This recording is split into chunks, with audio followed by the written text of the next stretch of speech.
नमस्कार, किस्सा यूपी का देख रहे हैं आप। मैं हूं आपके साथ सोनाली। भारतीय कुश्ती संघ के अध्यक्ष ब्रजभूषण सिंह के खिलाफ पहलवानों का धरना खत्म हो चुका है।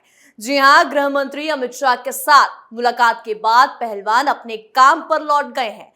साक्षी मलिक, विनेश फोगाट और बजरंग पूनिया अपनी नौकरी पर वापस लौट चुके हैं। हालांकि पहलवानों ने साफ किया है कि वो अपनी जिम्मेदारी निभाने के लिए वापस लौट रहे हैं, लेकिन इंसाफ के लिए उनकी लड़ाई जारी रहेगी। लेकिन इसी बीच सबसे बड़ा झटका जो लगा है वो है राकेश टिकैत को, क्योंकि राकेश टिकैत सोच रहे थे कि किसी तरह सरकार को बदनाम करने का एक मौका मिल गया। लेकिन पहलवानों ने जैसे अमित शाह से मुलाकात की और बैठक की, टिकैत की इस रणनीति पर पानी फिर गया।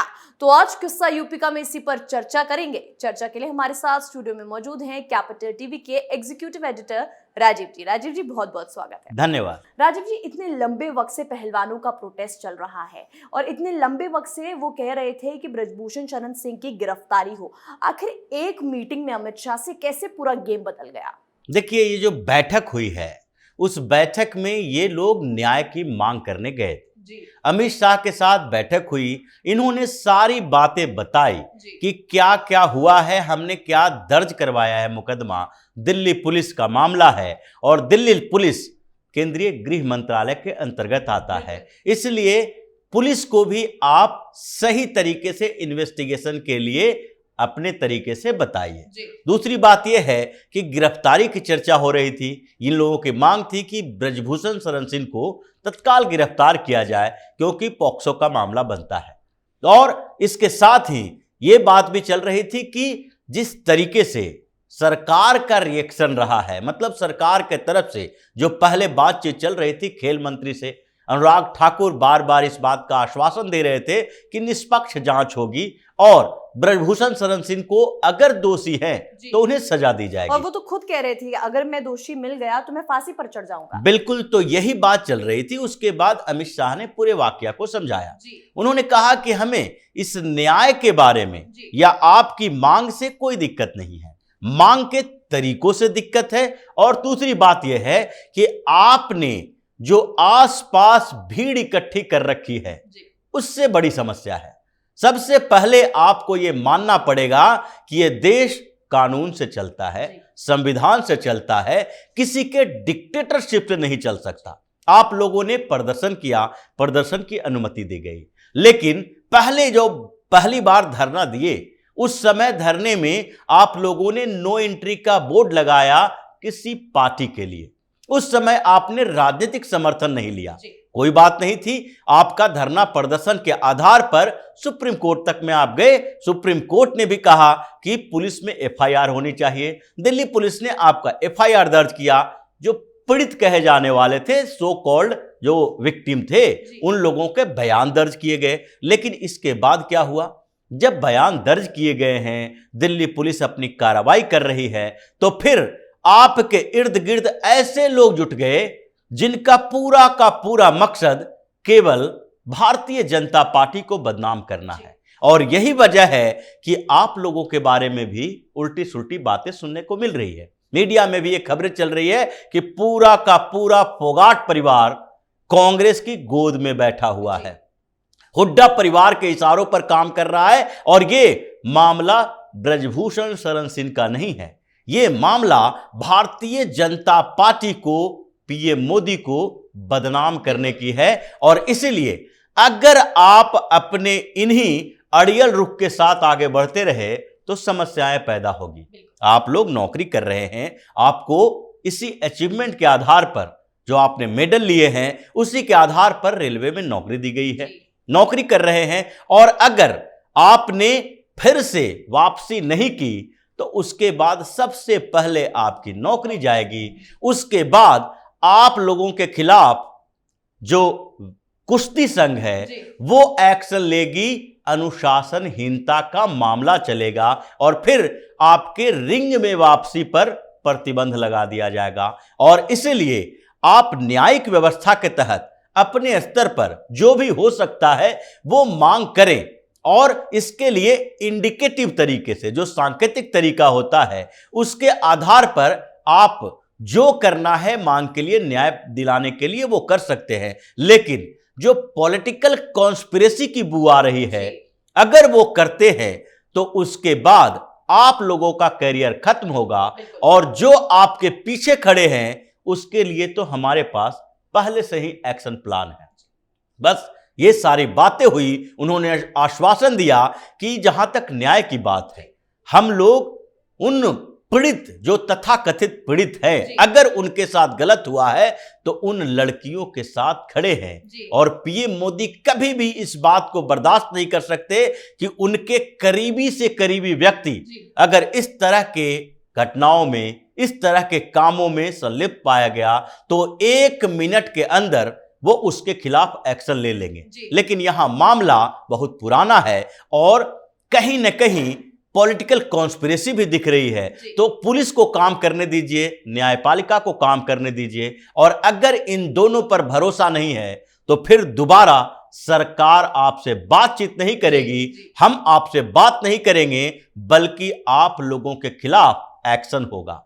और यही बात थी कि फोगाट परिवार को भी लगा कि हरियाणा में जो हम हुड्डा के साथ मिले जुले हैं, अगर उनके इशारों पर, कांग्रेस के इशारों पर काम कर रहे हैं तो ये हमारे लिए भारी पड़ सकता है। और जो पहले से ही चल रहा था कि बजरंग पूनिया, जो कि फोगाट के दामाद हैं, इनके बेटी हैं, और दूसरे लोग जो साक्षी मलिक इनके साथ खड़े होकर आ गई हैं, ये सारे के सारे कहीं न कहीं हुड्डा परिवार के इशारों पे काम कर रहे थे। और जब ये सामने आ गया तो फिर इन लोगों को भी लगने लगा कि अगर कांग्रेस का साथ चाहिए, हुड्डा का साथ चाहिए, तो फिर भारतीय जनता पार्टी का विरोध झेलना पड़ेगा, और ये जितना प्रॉफिट होने वाला है, जिसकी संभावना है, उससे ज्यादा नुकसान हो जाएगा। इसलिए अचानक से इन लोगों ने पहले तो एक तरह से संशय दिखाया।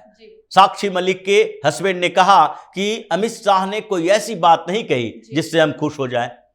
लेकिन बजरंग पूनिया बाहर निकला और उसके बाद उसने भी बाहर जाने की बात कह दी कि अब धरना के साथ नहीं रहेंगे। फिर साक्षी मलिक ने रेलवे में नौकरी ज्वाइन करने की बात कर दी, बजरंग पूनिया भी चले गए, और अचानक से अमित शाह की एंट्री के साथ ही इन सारे लोगों को लगने लगा कि हम जिनके गोद में बैठकर आंदोलन करने की कोशिश कर रहे हैं वो सब हमारा साथ नहीं देंगे, बल्कि हमारे खिलाफ ही बाद में हो जाएंगे। इसलिए जो सही प्रक्रिया है उसके अनुसार ही हमें काम करना चाहिए। राजीव जी, अब उन लोगों का क्या होगा जो इस प्रोटेस्ट को 2024 तक लेके जाने वाले थे? राकेश टिकैत के लिए कितना बड़ा सदमा है? देखिए, राकेश टिकैत की तो एक और दुकान बंद हो गई, क्योंकि ये आंदोलन की कमाई खाते हैं राजनीतिक तरीके से, और साथ ही आंदोलन के दम पर ही, जो किसी भी तरीके का आंदोलन होता है उसके दम पर ही अपने आप को प्रोटेक्ट करके रखे हुए हैं।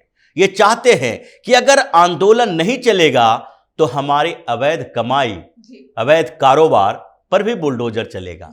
आंदोलन चलता रहेगा तो हमारे सामने एक टूल होगा, हथियार होगा, और वो हथियार होगा कि सरकार अगर हमारे खिलाफ कोई कार्रवाई करती है तो हम हंगामा खड़ा करेंगे कि सरकार इसलिए कार्रवाई कर रही है क्योंकि हम सरकार के खिलाफ एक आंदोलन कर रहे हैं। तो किसान आंदोलन के समय भी इसने ऐसा ही किया था, और अब ये लगने लगा कि जब हमारी पूरी अवैध संपत्तियों पर बुलडोजर चलने वाला है, योगी ने लिस्ट तैयार कर ली है, अमित शाह की नजर में हम आ गए हैं, तो ऐसे में ये एक और आंदोलन की जरूरत है। 2024 तक किसी तरीके से इसे खींचो, और हो सकता है जो ये लोग दिन में सपने देखते हैं, दिवा स्वप्न होता है इनका, कि हो सकता है कि 2024 में कुछ करिश्मा हो जाए, और ऐसा करिश्मा हो कि भारतीय जनता पार्टी की हार हो जाए, या फिर हो सकता है कि उत्तर प्रदेश में इन्हीं आंदोलनों के कारण 2, 4, 5 सीटें विपक्षी पार्टियों को मिल जाए लोकसभा में। तो इसके कारण यह होगा कि उनकी अपनी राजनीतिक महत्वाकांक्षा भी सतह पर आ जाएगी, राज्यसभा जा सकते हैं, और अगर सीधे पॉलिटिक्स में घुस गए तो इनके लिए एक सुरक्षा कवच होगा।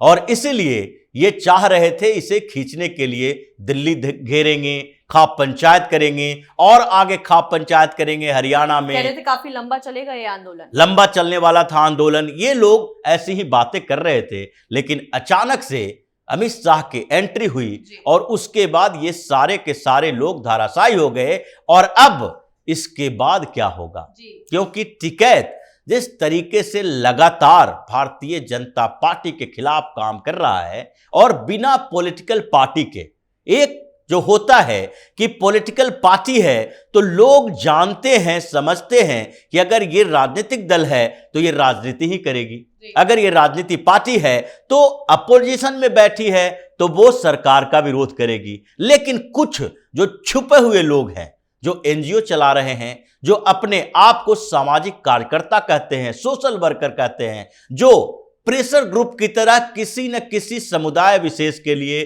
किसी बिजनेसमैन के लिए या फिर वर्कर्स यूनियन हो, किसान यूनियन हो, इनके नाम पर जो सरकार के खिलाफ काम करते हैं किसी पॉलिटिकल पार्टी के एजेंट के तौर पर, ये ज्यादा खतरनाक होते हैं, जिसमें राकेश टिकैत भी है। राकेश टिकैत कभी ये नहीं कहता कि हम राजनीति कर रहे हैं, चाहे ये भारतीय जनता पार्टी के खिलाफ पश्चिम बंगाल में चुनाव प्रचार करने जाए, बिहार में चुनाव प्रचार करने जाए, दिल्ली में करे या उत्तर प्रदेश में करे, लेकिन ये कभी ये बात नहीं स्वीकार करता कि हम राजनीति कर रहे हैं। इसी नाम पे इसकी जो संगठन इसके हैं बीकेयू, उसमें विभाजन हो गया, दूसरे बीकेयू अराजनीतिक बन गई, लेकिन फिर भी ये स्वीकार नहीं करता कि हम राजनीति कर रहे हैं। और ऐसे में जो सामान्य लोग हैं वो थोड़ा कंफ्यूज हो जाते हैं, उनको लगता है कि ये तो किसानों की बात करने वाला है, ये राजनेता नहीं है, नेतागिरी नहीं कर रहा है, तो ये जो बात कह रहा होगा हमारे हित में है। और इसी कंफ्यूजन में कुछ लोग इसके संगठन के और बाहर के इसके धरनों में शामिल हो जाते हैं।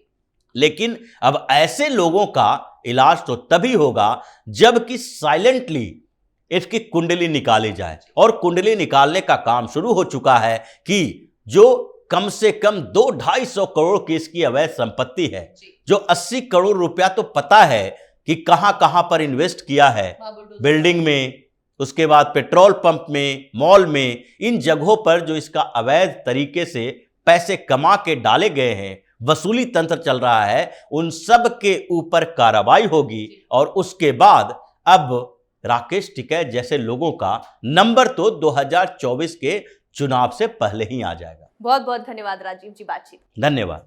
तो देखा आपने, जैसे ही बीजेपी के चाणक्य कहे जाने वाले अमित शाह से पहलवानों ने मुलाकात की, महीनों से चलने वाले इस धरने का अब बिना किसी दंगे फसाद के अंत हो गया। वहीं इस धरने के खत्म होने से आज किसी को सबसे बड़ा सदमा जो लगा है वो है राकेश टिकैत को, और ये सदमा वो जिंदगी भर याद रखेंगे, क्योंकि जैसा उन्होंने प्लान करके रखा था, अपनी दूसरी दुकान चलाने की पूरी रणनीति बना ली थी, आज वो रणनीति फेल हो गई। क्यों? क्योंकि साक्षी मलिक, विनेश फोगाट और बजरंग पूनिया नौकरी पर लौट गए हैं। तो अब जिन पहलवानों के सहारे टिकैत यूपी में खाप पंचायत करके अपनी 2024 की बीजेपी को गिराने की रणनीति बना रहे थे, अब वो भी छिन चुकी है। वहीं इसे गृह मंत्री अमित शाह का एक बहुत बड़ा एक्शन माना जा रहा है। किस्सा यूपी का में आज के लिए इतना ही। देखते रहिए कैपिटल टीवी उत्तर प्रदेश। नमस्कार।